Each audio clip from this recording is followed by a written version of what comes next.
Once again, financial markets were absolutely battered again last night. All eyes are focused on the European zone at present, with a leaders' summit starting in Brussels today. The Dow Jones was down around 160 points last night, following on from similar movements out of the Euro time zone.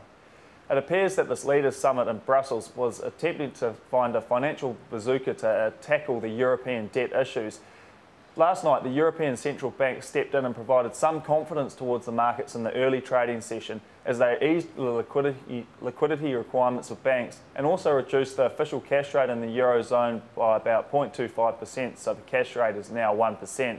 However, later on, the European Central Bank stepped in and dashed hopes that they would continue to increase their asset purchases of European bonds.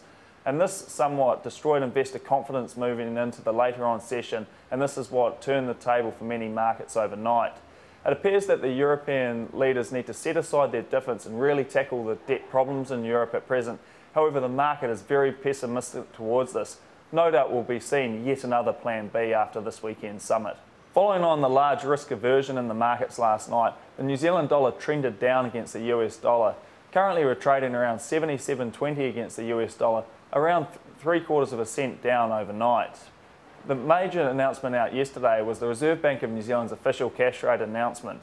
It was all very predictable from Dr. Bollard, with the official cash rate being unchanged at 2.5%.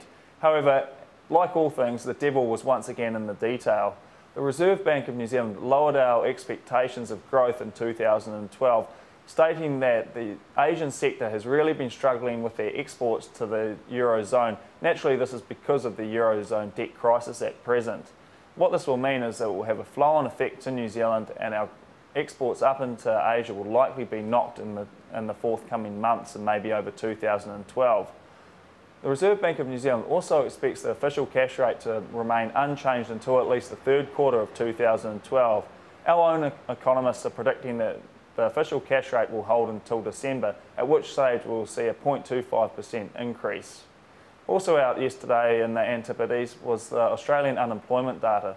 Full-time jobs ticked down around 40,000 over this period, and this justifies why the Reserve Bank of Australia reduced the official cash rate to 4.25% earlier on in the week.